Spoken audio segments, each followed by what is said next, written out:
అందరికీ నమస్తే అండి. టీడీపీ, జనసేన, బీజేపీ పొత్తుల్లో భాగంగా జనసేన పార్టీకి 21 అసెంబ్లీ సీట్లు, తెలుగుదేశం పార్టీకి 10 అసెంబ్లీ సీట్లు కేటాయించిన సంగతి తెలిసిందే. సో జనసేన పార్టీ ఆల్రెడీ 15 నియోజకవర్గాలను ప్రకటించారు. అభ్యర్థులను కూడా మనం చెప్పాం. సో ఇప్పుడు బీజేపీకి సంబంధించి 10 అసెంబ్లీ నియోజకవర్గాల్లో ఏ నియోజకవర్గాలు ఏంటి అనేది దాదాపుగా ఖరారైంది. మనకు తెలిసినంత వరకు మ్యాక్సిమం ఈ బీజేపీ పోటీ చేయబోయే నియోజకవర్గాలు ఇవే. నేను ఇప్పుడు చెప్పబోయేవే.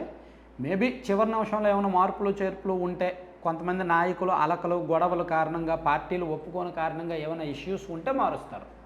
సో శ్రీకాకుళం నియోజకవర్గం, శ్రీకాకుళం అసెంబ్లీ నియోజకవర్గం, పాపం అక్కడ 2 గ్రూపులు ఉన్నాయి టీడీపీలో. ఒకటి గొండు శంకర్ గారు, ఇంకోటేమో లక్ష్మీదేవి గారు. ఇప్పుడు ఈ 2 గ్రూపులకి కాదని ఇక్కడ బీజేపీకి సీట్ ఇచ్చి బీజేపీ తరఫున సురేంద్ర మోహన్ గారు పోటీ చేసే అవకాశం ఉంది.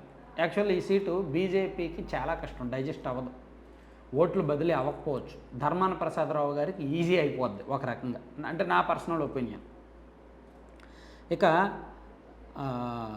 విశాఖపట్నం నార్త్ విష్ణుకుమార్ రాజు గారికి దాదాపుగా కన్ఫర్మ్ అయింది, లేదా ఆయన సూచించిన వాళ్ళకి, ఆయన బంధువులకు కానీ, ఆయన కుమార్తెకి కానీ ఇంకెవరికైనా ఇస్తారు. విశాఖపట్నం నార్త్ దాదాపుగా విష్ణుకుమార్ రాజు గారికే ఇవ్వచ్చు. అలాగే పాడేరు విషయంలో మాజీ ఐఏఎస్ అధికారి ఒక ఆయన బీజేపీ నుంచి పోటీ చేయడానికి రెడీగా ఉన్నారు. బీజేపీ కూడా అతనితో సంప్రదిస్తోంది. అతను యాక్చువల్లీ టీడీపీలో ఇన్నాళ్ళు టీడీపీకి అనుకూలంగా పనిచేశారు, కానీ ఇప్పుడు బీజేపీలోకి వెళ్ళి పాడేరు నుంచి పోటీ చేస్తే బాగుంటుంది, ఆయన అయితే గెలుస్తాడు అని పార్టీ రిపోర్ట్స్ కూడా చెప్పడంతో ఆయన్ను పార్టీ సంప్రదిస్తోంది. మేబీ జరగవచ్చు.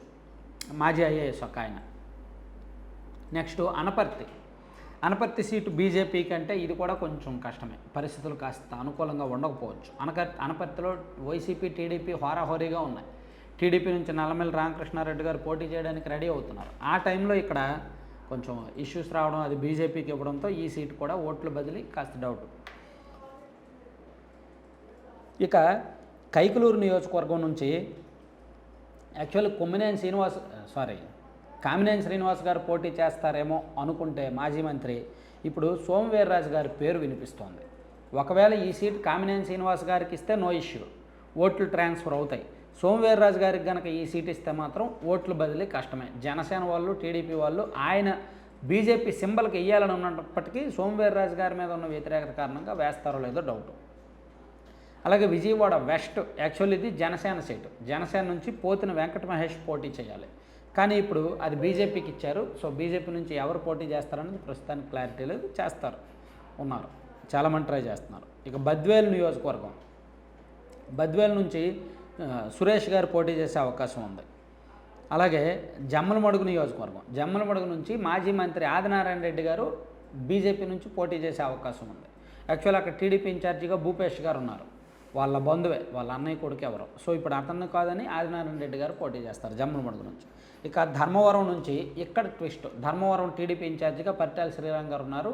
ఆ సీట్ ఆయనే ఎక్స్పెక్ట్ చేస్తున్నారు, కానీ ఇది పొత్తుల్లో భాగంగా ధర్మవరం కూడా బీజేపీ అడుగుతోంది. సో ఇది బీజేపీకి ఇచ్చేస్తే వరదాపురం సూరి అలియాస్ గోనుగుంట్ల సూర్యనారాయణ గారు పోటీ చేసే అవకాశం ఉంది. ఇక అదోని నియోజకవర్గం కూడా బీజేపీకి ఇచ్చే అవకాశం ఉంది. ఇక్కడ కూడా టీడీపీలో 2 వర్గాలు ఉన్నాయి.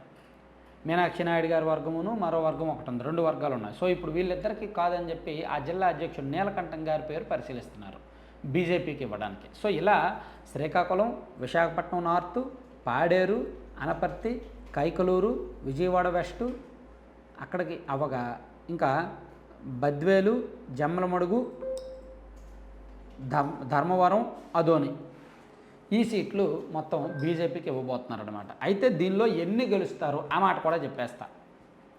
దీనిలో ఎన్ని ఇప్పుడున్న లెక్క ప్రకారం వేవ్కి సంబంధం లేకుండా గెలిచేది ఏంటంటే విష్ణుకుమార్ రాజు గారు, విశాఖ నార్త్ గెలుపు ఈజీ, బీజేపీ సింబల్తో టీడీపీ జనసేన వాళ్ళ ఓట్లు బదిలీ జరుగుతాయి. అలాగే కైకలూరు కూడా గెలుపు దాదాపుగా ఈజీ. అలాగే విజయవాడ వెస్ట్, ఆ 3 వరకు మనం కన్ఫామ్గా చెప్పుకోవచ్చు తప్ప మిగిలినవి అంత కష్టమే, అంత ఈజీ అయితే కాదు. జమ్మలమడుగు కానీ, ధర్మవరం కానీ, శ్రీకాకుళం కానీ, ఆదోని కానీ, అనపర్తి కానీ ఇవన్నీ కూడా టఫెస్ట్ కాన్స్టిట్యున్సీస్ అవుతాయి. ఎందుకంటే ఇక్కడ టీడీపీ కూడా స్ట్రాంగ్ లీడర్షిప్ ఉంది. వాళ్ళు ఓట్ల బదిలీకి ఒప్పుకుంటారా లేదా, ఎందుకంటే ఏ పొలిటికల్ నాయకుడికైనా సరే ఎండ్ టార్గెట్ ఎమ్మెల్యే పదవి. సో ఎమ్మెల్యే పదవే కాకుండా ఎమ్మెల్యే సీట్ నీకు కాకుండా వేరే వాడికి ఇస్తానంటే ఆయన ఎందుకు చేస్తాడు? సో అది కొంత జరగవచ్చు. కొంతమంది టీడీపీ వాళ్ళు ఇండిపెండెంట్గా పోటీ చేసి బీజేపీని ఓడించే ప్రయత్నాలు కూడా చేయొచ్చు. సో ఏదైనా జరగవచ్చు, చూద్దాం. Thank you.